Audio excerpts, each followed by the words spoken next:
Hello and welcome to When I Stop Fighting, the podcast, where we talk about the fight or fights that so many of us engage in this lifetime, as well as ways to help alleviate those fights. My name is Daryl Dittmer. Let's get started. Welcome to When I Stop Fighting, the podcast. My name is Daryl Dittmer. Today I'm joined by Sarah Sandidge, a life and recovery coach who helps overdrinkers find not only freedom from addiction, but also what's next in their beautiful lives. Sarah is also, near and dear to my heart, a sober human. Welcome, Sarah. So great to have you on. Thanks. I'm really glad to be here. It's exciting to get to hang with you today. Thank you. Yeah, very cool. We have met on, X, I guess, sort of, and just seeing each other's stuff, and I was drawn to a lot of the things that you impart, and it was a very cool thing. I know you do a newsletter too, right? Maybe tell us a little bit about that before we crank it up. Yeah, so I just launched it about a week and a half ago, something that had been on my mind for a while, and I finally got it going. But it's just called the Sober Daily, and it's basically just a resource newsletter. So I find, as I'm reading other sober stories and sober books, that people often say, they one of the biggest things that helped them was just digging into the sober world. Mm. And so I just wanted to offer something that was really easy, like a really easy touch point where people could dive into the sober world very easily. So every day I send it out Monday through Friday, 5 days a week. And every day is a new theme. So for example, anxiety was a big one. And then I just have resources like podcasts you can listen to, YouTube videos you can watch, posts you can read, books you can read, all of those sorts of things. So sort of whatever medium speaks to you, there's something there for that. So I'm excited about it. It's new, but I'm hoping it'll take off and be a great resource for people. Yeah, I love it. I love it. I'm actually, do I sign up on your website, or how do I do that? Yeah, so there's actually just the soberdaily.com is its own link. There's a landing page there, and you can sign up for it right there. And then there's a list of archived newsletters there at the bottom. So just a really simple page, and that's it. Sign up and they start coming. Very cool. No, that's great. I will sign up when we get done here, because I think awesome. That's... Yeah, and you've already made it on the list, on the resource list. So. Oh, cool. Yeah, congratulations. Well, thank you. All right. Well, that's good. I appreciate that. Thank you. Yeah, absolutely. That's really cool. I've tried, just in various ways, because everybody's got a different journey, right? Mm-hmm. And yeah. It's interesting as I traverse this journey of recovery and just freedom and all the wonderful things that come along with it, just trying to impart these things to other people, and there's just so much there, and there's so many ways to embark upon a sober life, and then as I know you are a huge proponent of, to make our lives what they're supposed to be, right? Yeah, I exactly. think that's the key. Yeah, definitely. It's not just about getting sober. It's about what you can do with your life once you do get sober. So.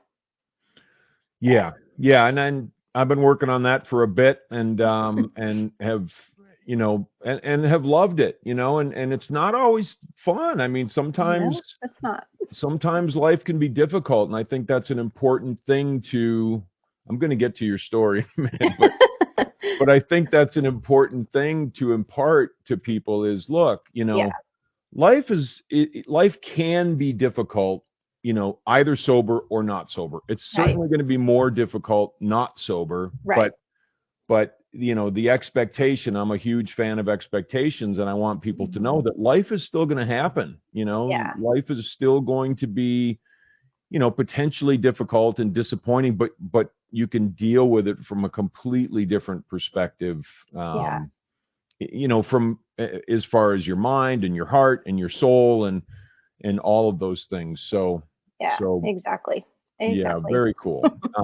Anyway, speaking of journey, I apologize for not, I don't want to be the one doing the talking here. No, that's fine. So if you could tell us about your journey and what brought you to where you are now, I think everybody'd love to hear that. Yeah, and it's kind of a simple story. I grew up in a very religious household, and drinking was, you know, like you're going straight to hell if you have a drop of alcohol. Um, my mom grew up in an alcoholic household, and so she saw the effects of that firsthand. And she was the one that said, "We're breaking this cycle, like going the complete opposite direction." And I grew up in a great household, loving, by the way. I just want to make sure that's clear. But that was the expectation, and that stuck with me. I'm like, yeah, we have it in our family. It could be a generational thing. Like I'm just staying as far away from it as I possibly can. And I did until I was about 33 years old. Um, I'd had maybe a couple of drinks, at an anniversary dinner or something like that up until that point. Um, but then life was hard, like you said. I had two littles at home, and my husband was traveling a lot for work. And life was just not like I had such a great life, but it wasn't what I thought it was going to be. Hmm. Not at all. And so that expectation thing you were talking about, that was a huge, huge factor in my story. My expectations were not happening. I just imagined this big, beautiful dream life. And from the outside looking in, like, yeah, I did have a big, beautiful dream life. But for me personally, that's not how it felt. And so, anyway, I sort of got introduced to alcohol randomly. And I was drinking on the weekends, and then the whole progressive thing happened where I just wanted to drink every single day. And I did for about 9 years.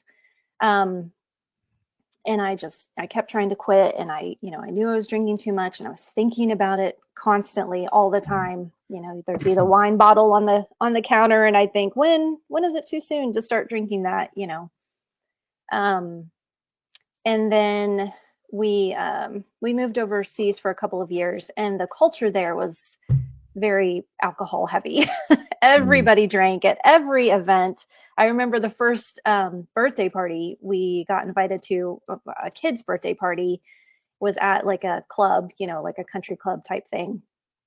And they were serving mimosas. And me and my husband were like, this is the best party ever. It was just 100% the culture there. Everybody drank. Even at our church Christmas party, the pastor was bringing out his, whiskey and like his best scotches. And at the time, I was like, this is amazing. Until I found myself, crawling home from friends' apartments late at night and sleeping in the bathroom and, just doing all the really stupid stuff because I had just let it get out of hand. I'm sorry, this is taking too long. I didn't mean for No, this to not at take all. such a long Not time. at all. Love it.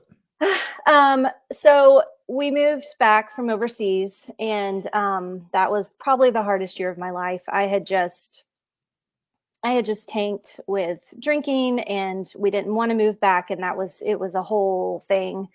It was during the pandemic, so it was just a big messy move, and I just found myself completely.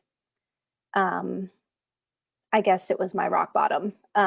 I was drinking a lot, but I was also just physically completely shot.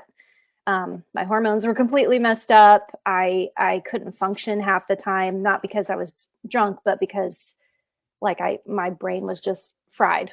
Mm. Um, so I knew I had to quit. And again, I tried and tried and tried all the different ways. Although I didn't go to AA, and I still would say to this day that I feel like if I had taken that step and said, yeah, AA is for me, it's not like for all the people sleeping under the bridge. Mm. Like it could be for anyone, including someone with my story. Um, I think that I could have gotten sober much faster, but that's sort of a side note.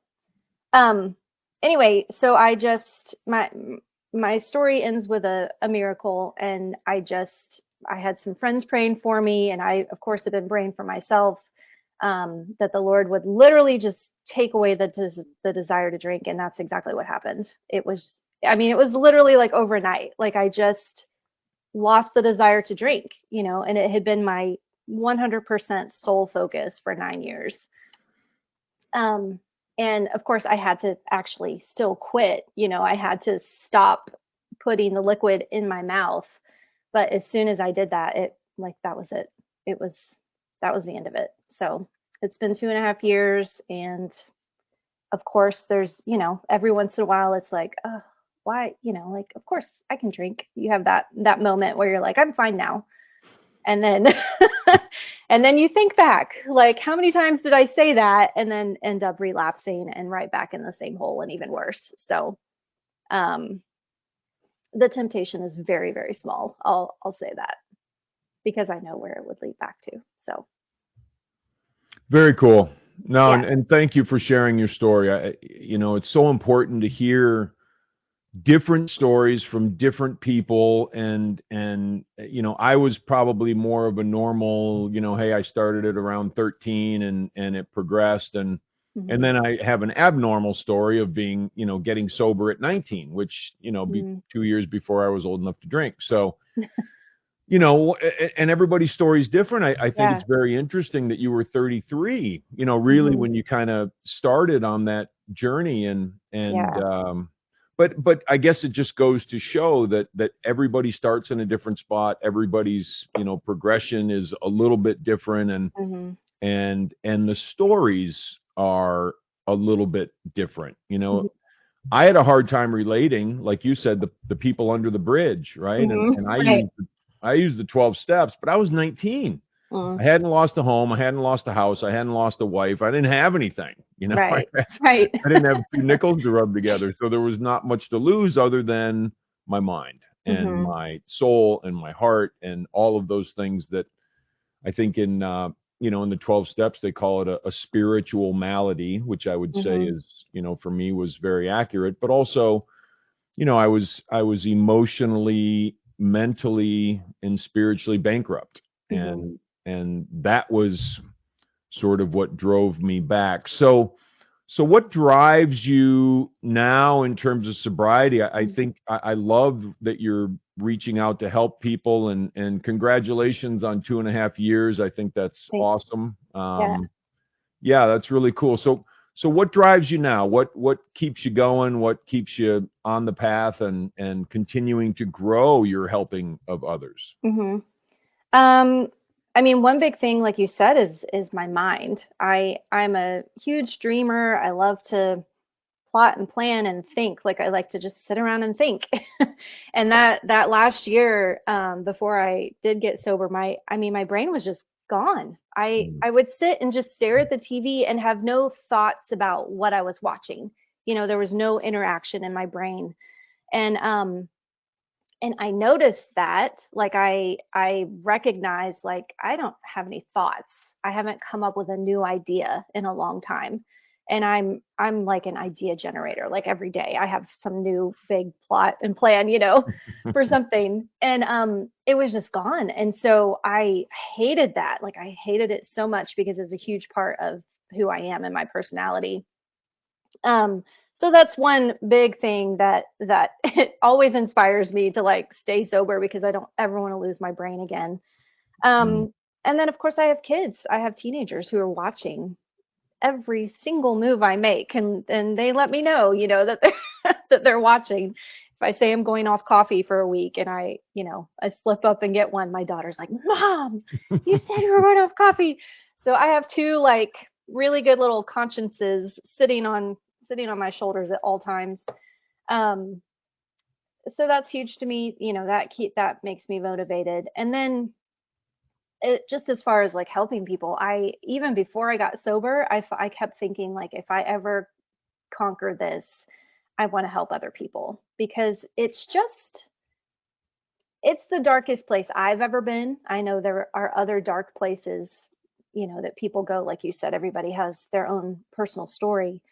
Um, but it was such a dark hole. And I just kept thinking like, I don't want anybody else to experience this, and if I can help just one person or two people get out of this hole, like then it'll be worth it. So um, that's always in the back of my mind, even when I come up with other ideas that that have nothing to do with the sober world.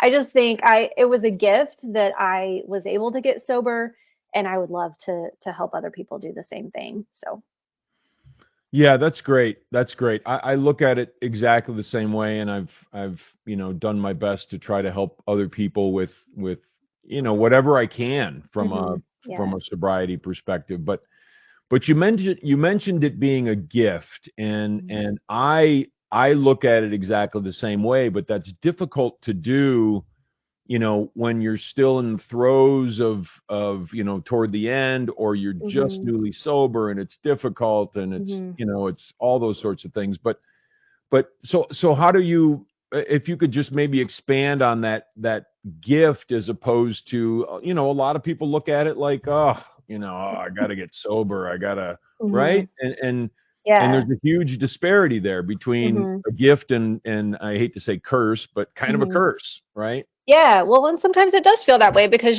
I mean, I still have days, when my friends are drinking or my husband still drinks occasionally. And I think, gosh, why? Like, you go back to that, what's wrong with me? What's wrong with me? Why can't why can't I handle this? But nothing's wrong with you. We weren't meant to drink alcohol. Like, it's a drug, right? So Yeah. nobody says like, what's wrong with you that you can't handle cocaine or heroin or, anything like that. But it's the same thing. It's a drug. So we're meant to be addicted to it. And yes, for whatever reason, some people can handle it, but a lot of people can't. Like, the majority of people can't. Um, so anyway, that's not what you asked, but that No, that that's good. You're that right. helps me. Like, it's not normal to be able to handle alcohol. That's what I'm trying to say.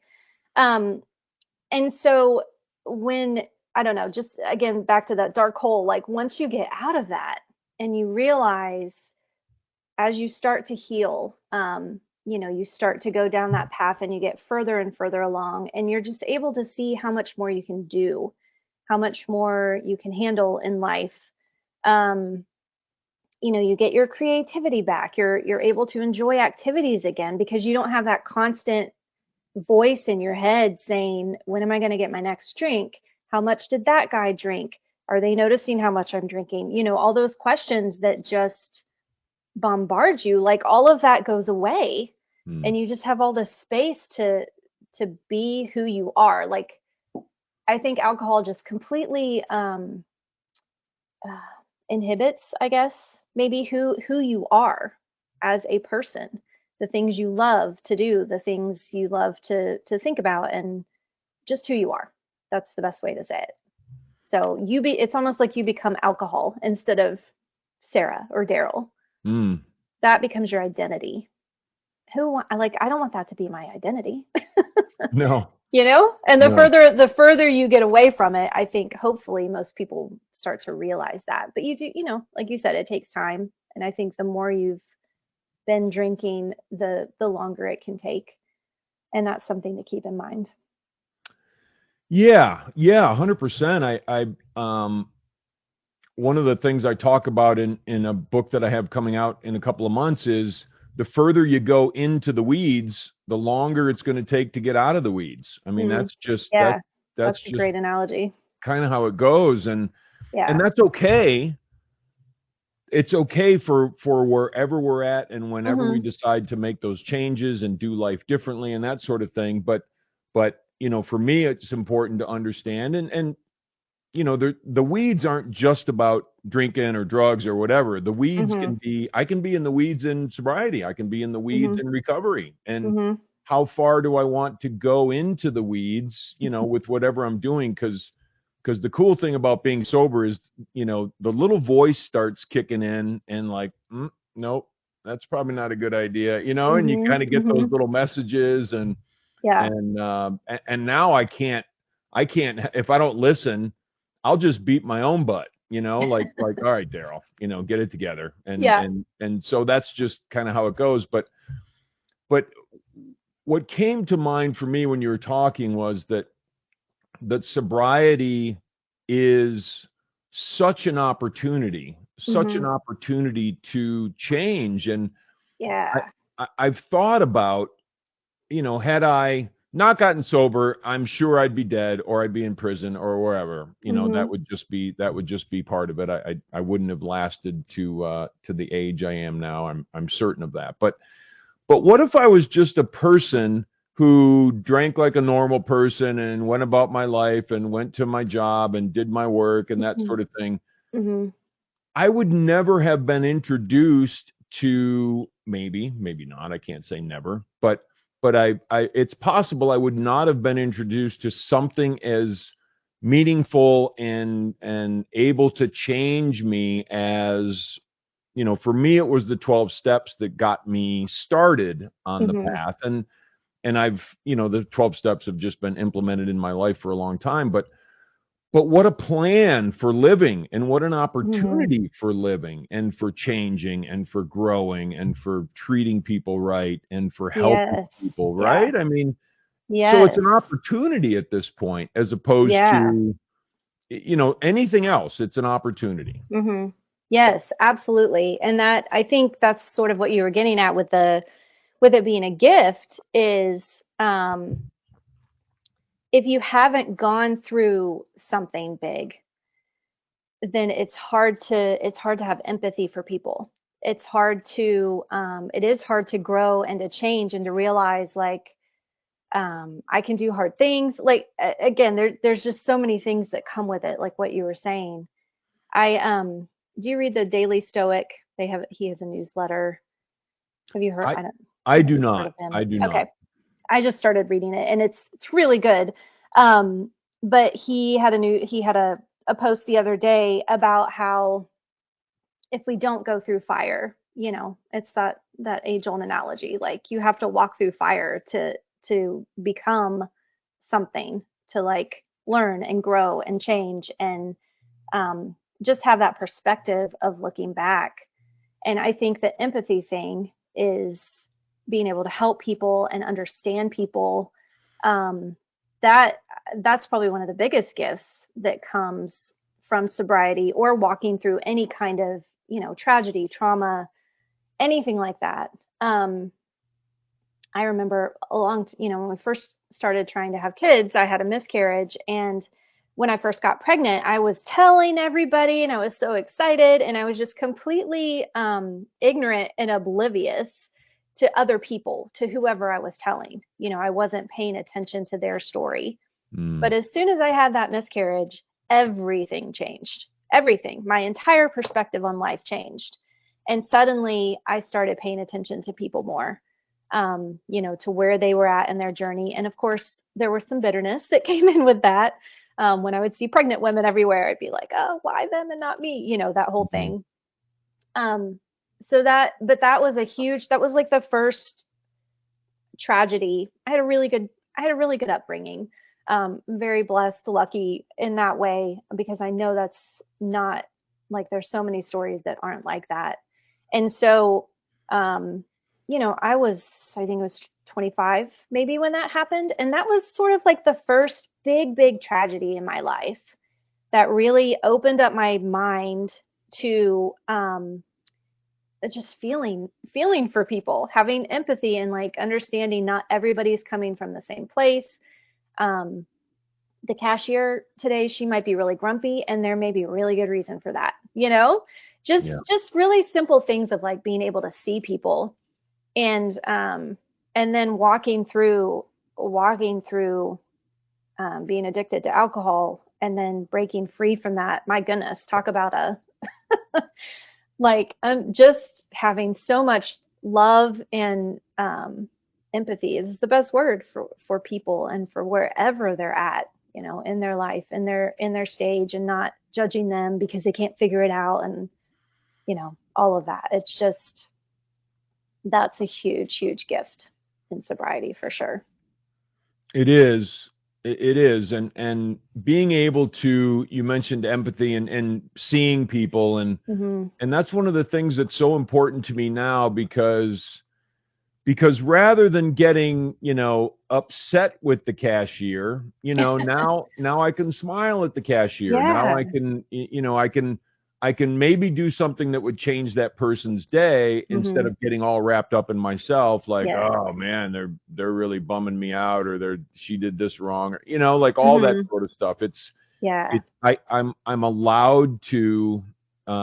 allowed to forget about myself. I don't have to Mm-hmm. think about myself all the time. I can Yes. think about, Yeah. right, what's right and what's good for other people, which I think Mm-hmm. is in itself an incredible freedom that comes along with following a lifestyle where Mm-hmm. we improve and where we get better. Yeah. Yeah. The freedom. I love that word so much. Yeah. I do too. That's one of my favorite words, and I have a Mm-hmm. few. I'm actually going to be writing a blog about my few, so I can't tell you what they are right now. Oh, okay. Well, I'm super curious. You'll have to send it to me. Yeah, I will. I will. And I will. I was just kidding, but so allowing is one of my Mm. favorite words, to Mm-hmm. allow life to happen as opposed to getting my little fingers in it and trying to make it all different and control it and Mm-hmm. all that sort of thing. So just allowing, which I Yeah. think is huge. Yeah. And another one that's huge for me is resonance, Mm. because I know what's right, Mm. for me at pretty much any given time, and Mm-hmm. what hits me correctly, and where I'm led, and where my life is headed. I and I'm going to be quiet in a second here, but I No, just I love this. I I want to think hear this. I think about this stuff because I was talking to my wife the other day. My wife is very much, her name is Christina, Mm-hmm. very uh, academic, studious, spreadsheets, and I'm not like that. Mm-hmm.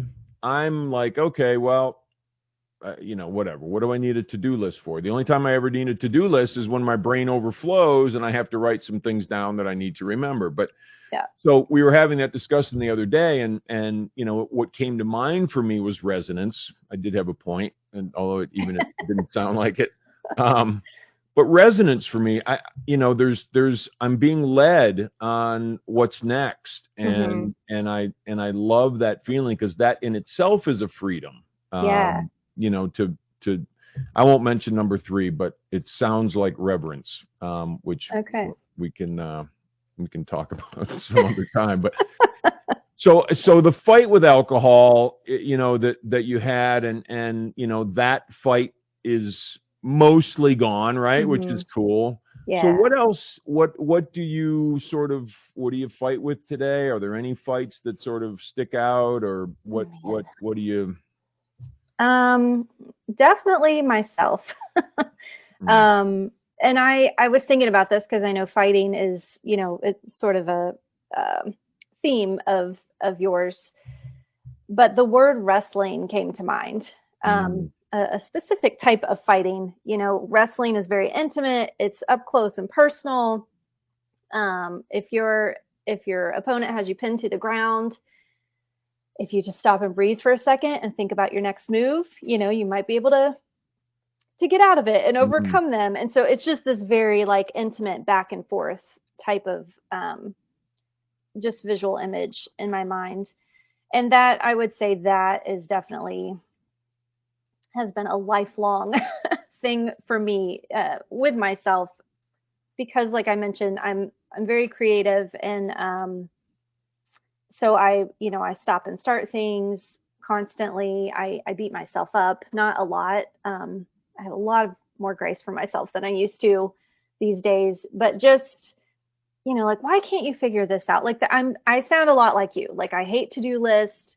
I always have thoughts, overflowing in my brain and fun things that I want to do, and then I can't figure them out. And so um, I have this idea in my head. Back to expectations. I have this idea in my head of what things should look like, and so that has been a constant struggle, wrestling, refining, I will say, with myself over the years. And that affects everything else that I do.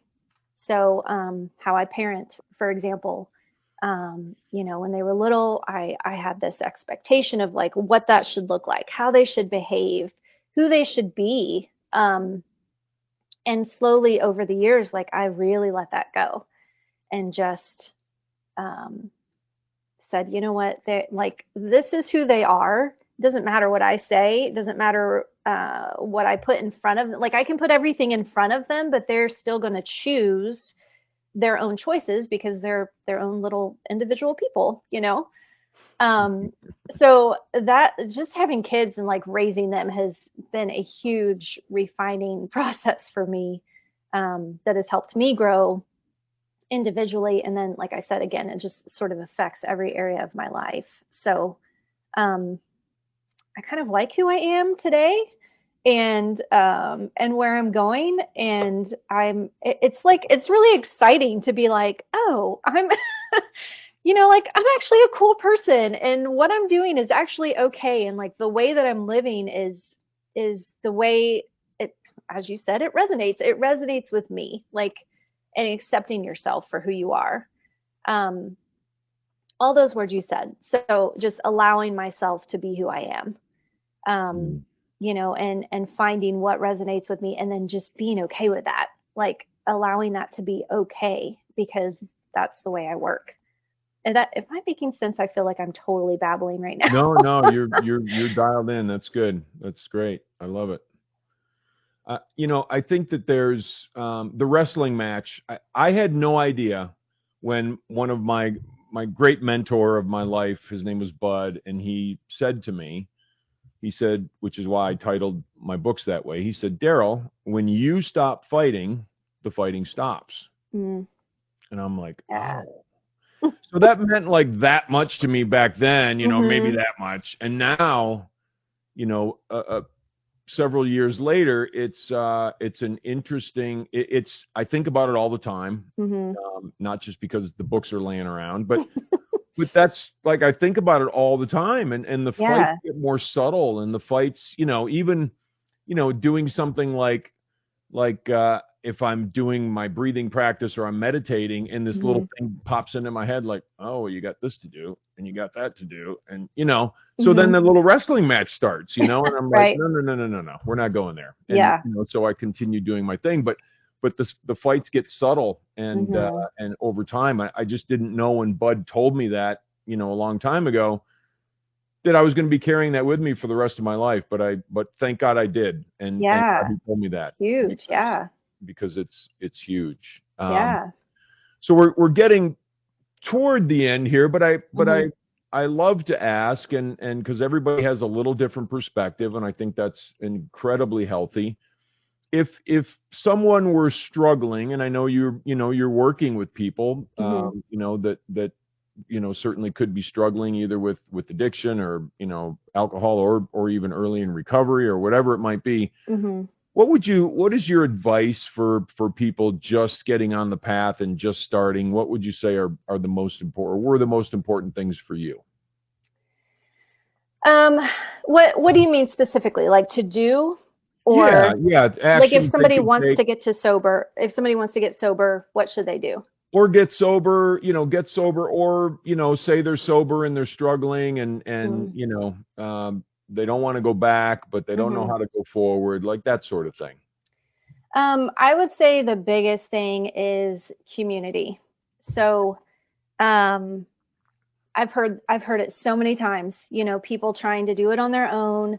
They're ashamed. They don't want to tell anyone. They think they're the only ones struggling with this thing. And as soon as they reach out, as soon as they find their tribe, everything sort of clicks into place. And that doesn't necessarily mean like someone who's trying to get sober. That doesn't mean they're going to get sober right away. It could still be years down the road, but now they have a support system in place. And whatever that looks like, there's tons of different communities. That doesn't just mean AA. I think everybody has that notion in their head, like that's the only community out there, but it's not. Mm-mm. And I have nothing against AA. I never went, so I can't, speak intelligently about it. I know it works for a lot of people, and I know a lot of people it doesn't work for. Um, but just trying, trying things also, and not just throwing something out because you've heard one person's story about it. So like reaching out and finding a community, whether that's online, in person, through books, like reading books. Maybe you love to read books and you can find a community through that. There's just so many different ways that you can do that. But having that support system, I mean, I had one person, a good friend of mine, and she had never struggled with alcohol, but she was so empathetic, and she wasn't judgmental, and she wasn't in my face. But every once in a while, she would just send me a text and say, "Hey, how's it going?" Like that's it. And she'd send like a little beer emoji, like this is specifically what I'm talking about, and I could text back and say like, I'm really struggling right now or whatever. And she would respond and say like, praying for you, or like what I had said. There wasn't any like advice giving, trying to help me figure it out. It was just like she was just there, and I knew she was there, and that was so big. Like so big, just to have that one person there supporting me, knowing like she was in the background. So yeah, find community. I think that is the most important thing for before, during, and after. 100%. Couldn't agree more. Support is huge. I wouldn't have been able to do it without support and having people around me that, and as I get older, my circle gets a lot smaller and has gotten a lot smaller, but I know that the people that are in my circle would take a bullet for me. They would fly to help me whenever they could, and or whatever's going on with me, and that those tight sort of relationships I think are absolutely crucial for our lives. Yeah. So we for talked our overall health. Yeah. Yeah. 100%. I mean, getting sober is one thing. Now we're doing that for our entire lives, one day at a time, obviously, but the rest of life is where the rubber hits the road, because I have to build a life to where alcohol, drugs, addiction, or addictions don't have me by the throat. And the way that they don't get a chance to have me by the throat is by me improving my life to such a point, and improving myself to such a point where I don't need it. Yeah. It doesn't matter. And that's, anyway, that's, I could just, we could go on and on. babble on, but I won't. So how do we find you? I know you had mentioned your newsletter, but and I'll put whatever you say here in the show notes. How do we find you online or social media or et cetera? Yeah. So my main website is just sarahsandidge.com. My name. My last name is a little tricky to spell, so don't stick an R in there, or leave out a D. But it's just my name. So sarahsandidge.com, and all of my coaching information is on there. And I have a blog on there where I write. And then the soberdaily.com is the new newsletter. I also have another newsletter that you can sign up for on my main website. That's just, I send out a newsletter 3 times a week, and it's just sort of like, it's for before, during, and after sober. So I write sort of whatever hits me that day that I feel like I need to write about. So I send that out as well. Yeah. And then I'm on Twitter. I sort of took a break this summer because I wanted to hang out with my kids, which was so lovely.